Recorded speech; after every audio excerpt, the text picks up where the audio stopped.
Zack Snyder's version of Darkseid has been revealed. The Joker is rated R. Dwight is on Fear the Walking Dead. And the next story of Tobey Maguire Spider-Man is on the way. Wait. Is this for real? Yes, it's all real. We're talking about all of that and more live. I'm Brandon Davis. You are watching Comic Book Now.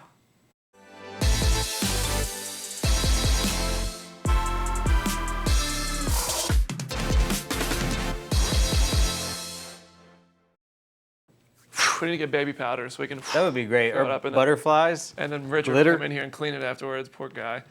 What's up, everybody? Welcome to Comic Book Now. This is Chris Killian.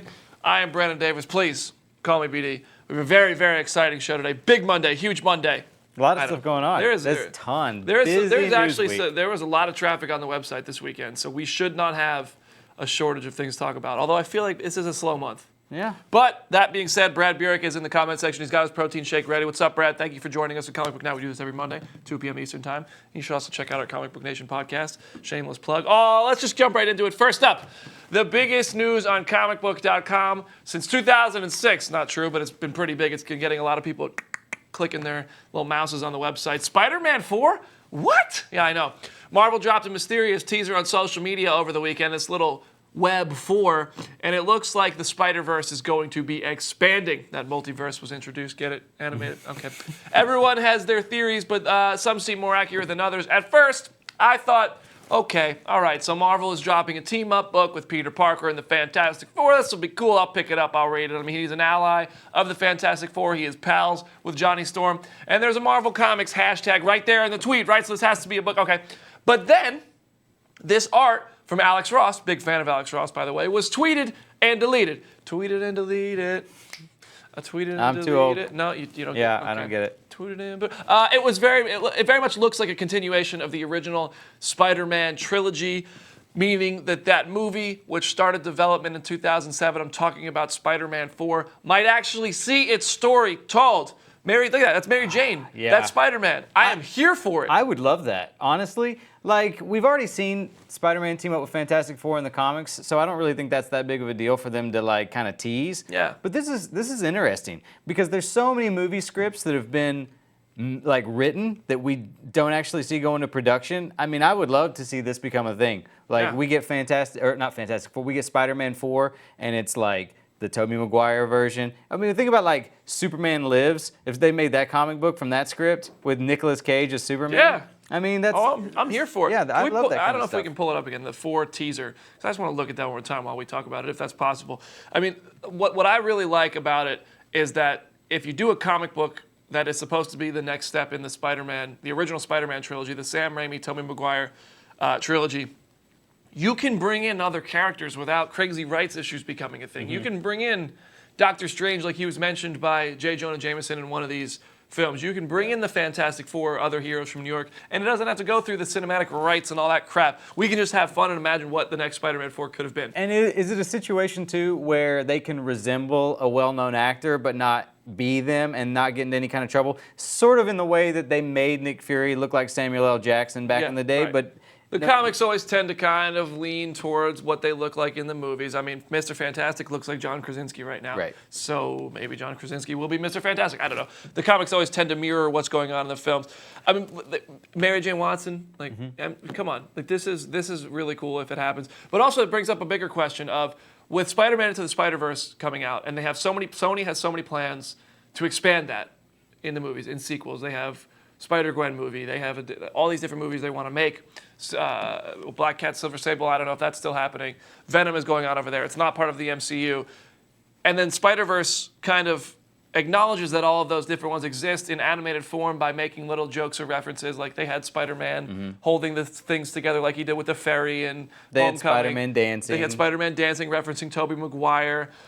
So maybe, just maybe, this becomes a part of Into the Spider-Verse, and we get Tobey Maguire's voice. I mean, that would be amazing. Well, actually, when I talked to the directors of that, we got into a discussion about if there were any talks with Andrew Garfield and Tobey Maguire about cameoing into the Spider-Verse, and they were kind of hush-hush. They couldn't really, they were like... But that's a side... They were definitely talks. They were like, it was from higher up than us. We wanted them in it. And so, but now that we've seen the movie get, critically acclaimed and it made so much money, I think that's very possible for a sequel, that we see an Andrew Garfield or a Tobey Maguire, cameo as their version of Spider-Man. When an actor or filmmaker either says, I can't talk about Yeah, that, yeah, yeah. or they freak out. Like if you watch the interview with Millie Bobby Brown when she was asked if she's in the Eternals, she's like, Right. no. I don't know. That you're probably in the Eternals. So if they say we can't talk about it, I'm always like, oh, so that's a yes, thank you. Speaking of which, I'm talking to Kevin Feige on Wednesday. I'm going to hit him with some questions. You said and 20 if he minutes. Says, for 20 minutes. If he says 20 I can't minutes. talk about it, I'm going to be like, that's a yes. Where's my Nova movie? Can't talk about it? It's on the way. But anyway, we're reading the comment section. We are live right now, so keep dropping them in. We will answer all of your questions before today's show is over. We'll spend the next 3 minutes reading them while you watch an interview. We sent Mike Hine out to talk to the cast of Dead Don't Die, including Kylo Ren. What? Check this out. I wanted to ask you guys who you were most excited to work with in this awesome cast. Chloe. Adam. All right, that one's pretty easy. That was a softball. So are you guys zombie fans in general? No, not that I don't have anything wrong. I like when it's they're on and it's a good movie out. Yeah, I'll watch it.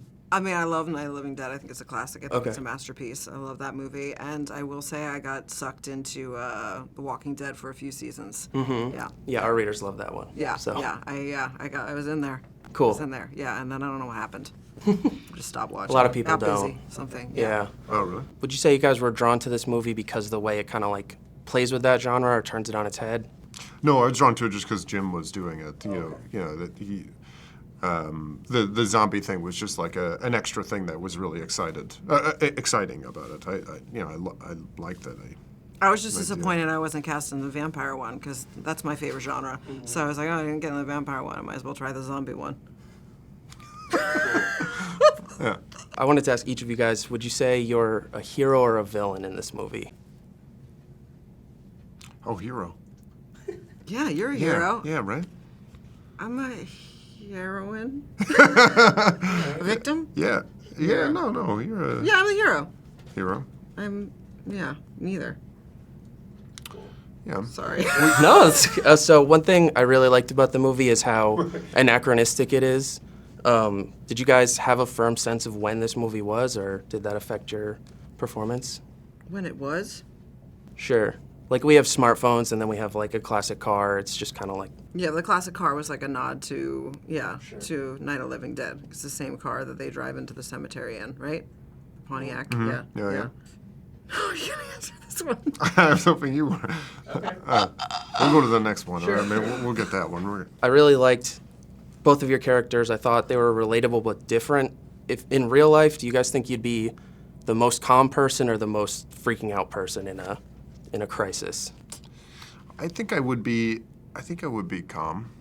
Yeah, I think I'd have a little freaking out, and then I'd Settle settle into it and like take care of business. Yeah, I think I'm a pretty practical person. I pride myself also on that. Practicality. Yeah.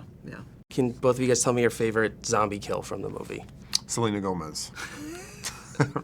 Right away. Carol Kane. Oh yeah, that's a Yeah. good one too. Yeah. I wanted to ask you guys, out of the whole cast, who do you think would really survive in the zombie apocalypse? I think Adam would do a really good job in the zombie apocalypse. Thank you, I Chloe. think, yeah. He could build all kinds of stuff, kill all kinds of zombies. Make makeshift weapons, Yeah. booby traps Yeah. like Home Alone. All right, I'll seek you Seems out. like a very Okay. efficient young man. Yeah. Yeah. I don't think Chloe. I think basically anybody else other than Thanks. than Chloe. Wow. No, I'm kidding. No. Me. Man, No. I put faith in myself.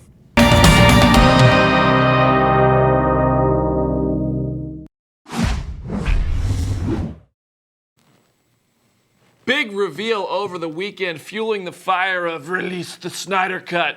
Zack Snyder, the man, single-handedly trying to make Vero a thing. It's never going to be a thing. I'm not downloading more stuff on my phone, Zack, sorry. But he released a photo of his version of Darkseid. Darkseid definitely has a very Snyder-esque look, one might say, based on this photo that he dropped. Consistent with the parademons we saw, this was probably part of the Justice League movie, which was radically changed when Snyder stepped away from the project and Joss Whedon did a serious overhaul. And it was revealed just 2 days after what would have been the release of Snyder's second Justice League movie. But you look at it, I mean, it looks like he could have been pretty cool. We will probably never see what the fans call the Snyder cut of Justice League, but all of these reveals will keep me wishing WB will eventually drop the Snyder cut, at least on Blu-ray. A new look at the Joaquin Phoenix Joker movie dropped over the weekend following the disappointing news that DC Movies will not be presenting anything in Hall H at San Diego Comic-Con in July. There was no way Joaquin Phoenix was ever getting on the stage in Hall H. Todd Phillips keeps dropping these black and white pictures on his Instagram page, this time around showing off what the makeup process looks like for Joaquin's Arthur Fleck. Not Arthur Curry, that's Aquaman. This is Arthur Fleck. And he doesn't exist in the DCU. He's got his own little world going on. Somewhere in the comment section, Phillips confirmed this movie is going to be rated R. I saw the comment last night, but now there's like a million, and I couldn't find it for you. Just believe me, it's there, and that's good news. I've seen a couple of pages from this script. It was always going to be rated R if they followed those pages. I mean, there's cursing, there's violence, so that's a thing. That's pretty disappointing to me, honestly. I mean, you know, I love my psychological character studies to be PG. I thought you So were being serious. this is I was about to flip this desk. No, I think this is cool. But here's the thing. Batman the Killing Joke, the animated film, was rated R. It was not very good. Well, so an R rating does not mean it's going to be Hold on a good. sec. That's not fair. That is not fair. Okay. Yeah. Batman the Killing Joke, the second 2/3 of the movie that's actually based on the comic book is really good. It's the awkward lovemaking scene between Batman and Batgirl at the beginning that they just threw in that makes the animated movie not that great. Yeah. So are you saying you think we're going to have awkward lovemaking? On a rooftop? I sure hope so. Okay. No, my kid's watching. I Joaquin can't say Phoenix that. is. I'm just kidding. I don't want that. Joaquin Phoenix is already in his skimmies in the trailer. What? Joaquin Phoenix already stripped down to his skivvies. I know we were talking about that. What if they CGI'd those skivvies on and he's actually naked and then we're gonna get some Joaquin nudity? One might say it's a Joaquin Phoenix. The Joker will be rated R. I'm sorry, we can't take that back. Let's move on. Last night, Fear the Walking Dead introduced the next major crossover in the Walking Dead universe as Austin Amelio brought his Dwight character from the main Walking Dead show to the spin-off for the first time. Comicbook.com first reported this would happen back in January, and now here we are in June. It's real. It's happening. It's seeing it in action. I had a great interview with Victor Strand actor Coleman Domingo about this episode. He wasn't in it, but it was his second time behind the camera directing, and I think what is very interesting is how little he incorporated Dwight's story from The Walking Dead into his preparation and into this episode itself. It seems like the intention is for this to stand on its own and not require Walking Dead knowledge, and also to allow Austin Amelio to smile while working on one of these Walking Dead shows for the first time ever. He never did that on The Walking Dead, apparently, and they all got a huge kick out of that. So you can check out that whole interview on comicbook.com/The Walking Dead. And finally, the last of our trending now news, Avengers Endgame. It's going to be close.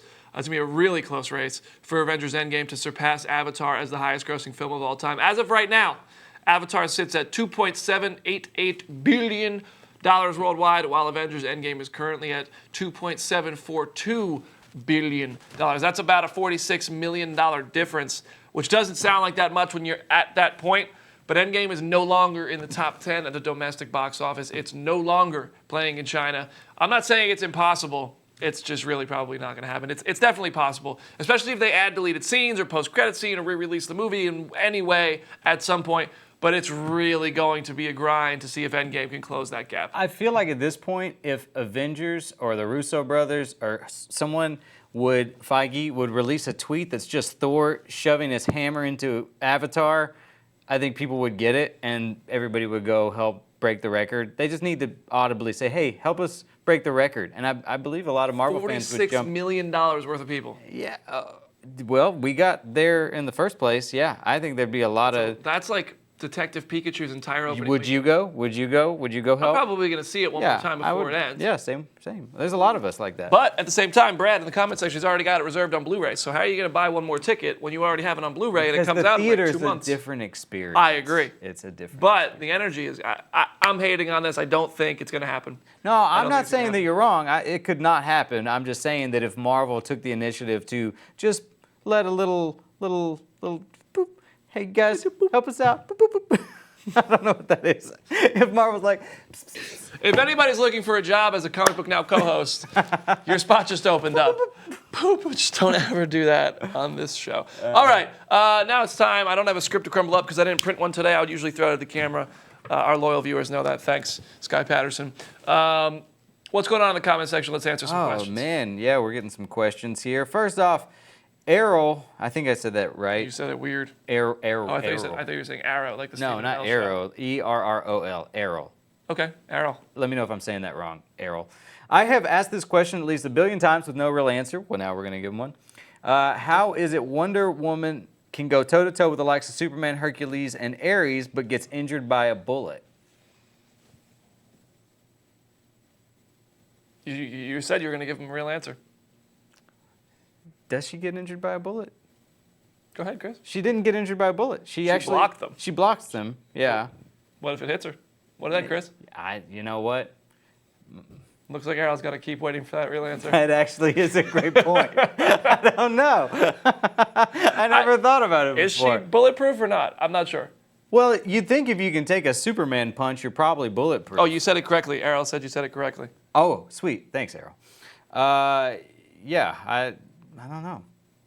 I never really thought about that before. Nick Apolinar, what That's are your really thoughts on bothering Keanu me Reeves now. playing Adam Warlock, if that news is real? That's not real news. Well, actually, and I the haven't Marvel heard that. Insider scoop that Who said was that? released, there was something released that was some Marvel Insider news.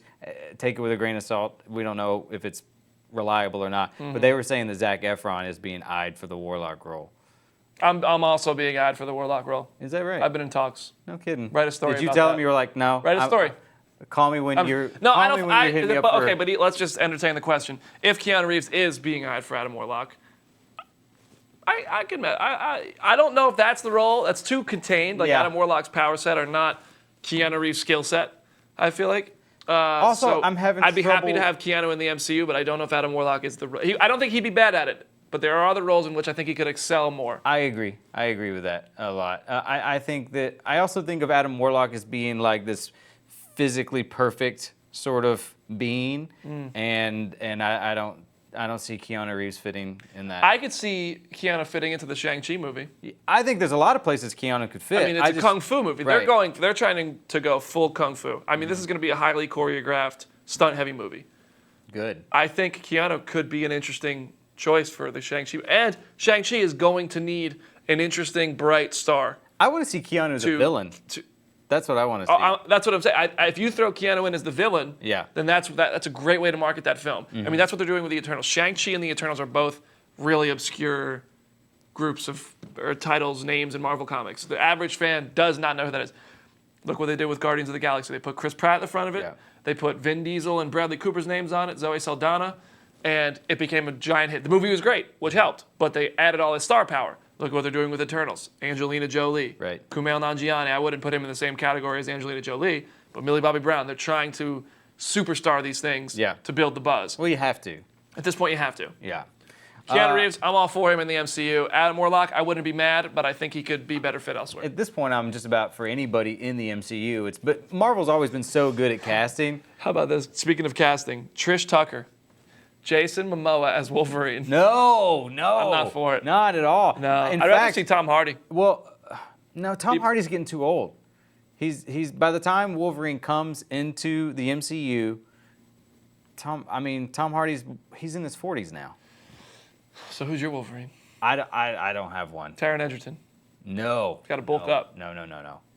I would almost rather Just have see. Taron I'd rather see Egerton an eat nothing but protein shakes and entire cows. Wolverine is a role that is going to make somebody a superstar. I think you could cast an unknown as Wolverine.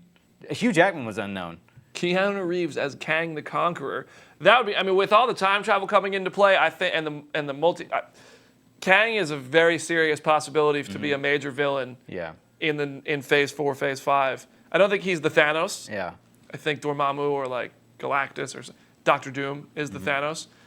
But Kang could be a major villain in one of these movies. Do a young Avengers movie with Ant-Man and Cassie Lang and all the kids now. That could be interesting. No, Throw I Shuri agree. in there somehow. She's a young Avenger. Yeah. I think so. Kang the Conqueror, but Keanu Reeves, no. Somebody said Jason Momoa as Sabretooth, which That I could get. That's been Yeah. a story. People have been talking about that all weekend. Yeah, I could see could that. totally That see I that. could. That I could get on board I with. get- I Because get that can that. get a little campy, and Jason Momoa is at his best when he's a little self-aware and campy. Depends which route they want to go, though. I mean, and he's just such a big dude. That's the big thing with Yeah, with Wolverine. We need to see a smaller Wolverine. We need somebody Taron representing Egerton, us he's like 5'3" 5'9". guys. 5'9". Are you saying I can't play Wolverine because I'm tall? Yeah. Sorry. You're being tallest. We need more of our type. being a heightist? Getting cast in these movies. This is crap. I want to see Scarlet Spider. Wait, hey, introduced I at got some some point. more. Let's see. William Bauman wants to know, when will there be Spider-Man, Firestar, and Iceman? Well, in 1981, in Spider-Man and the Amazing Friends. That's when you're gonna get to see that, but not in the MCU I anytime mean, you soon. need the X-Men. Yeah. Yeah, it's not gonna happen. I don't know. Tom Holland wants to be Spider-Man forever. I think, I really think they need to start signing these people to lifetime contracts. I'm not even joking. That's true. Lifetime contracts. Yeah, they're gonna be like, hey, So you work for Marvel until you die. until you die, You're Spider-Man. Until you can never not be Spider-Man. you're Spider-Man too. I mean, I'd sign that Yeah, contract. I would too. That's what I'm But saying. Robert Downey Jr. If somebody would came not. up to me and was like, "Hey, you're gonna get to be Wolverine, but still you're dead," I'm like, "Where do I? Yep. All right, I'm We're good. gonna pay you $100. Don't you want to? Don't you want to Here, hand we're this gonna to give your you lawyer? $100. You want to hand this to me?" I'd be like, "Hey, I'm not. That's fine." Well, think about all the money you make at a convention for the rest of your life. Even if they did pay you $100 for the whole Marvel movie, Forever. I'd be homeless during You production could just- happily. Yeah, I would be too. That'd be great. Anyway, I think we've gone off the rails. KJ Appa as Nova. I don't know who that is. Yeah, I don't know who KJ App is. I saw that question. I don't know who that is. I'm on board the. Who did I say should play Nova? You? Well, yeah, I would love to. No, we're not sitting here. We've been casting ourselves all day. That's not what this show is. Who do you think we'd be best as? Yeah. Yeah, let us know. Who should we play in the MCU? Who should we play? Or DC. We would do that if we have to. Yeah, we're in DC. But I had somebody as Nova, and it wasn't Scott Eastwood, although I think he wouldn't be terrible. I had a good Nova. Oh, Finally, you Nikolai admit. Coster-Waldau, Jamie Lannister. What, as the older Nova? As Richard Rider. Yeah, but yeah. I think they should would mash like up the stories, and Richard Rider is the long-lost father of Sam Alexander. Yeah, they need to do the Ant-Man thing. I think Yeah, they need kind to of. do. Yeah, exactly. I think that would be great. Yeah. Well, let us know who you think we should play in the MCU in the comment section. All right, guys. That's all we have.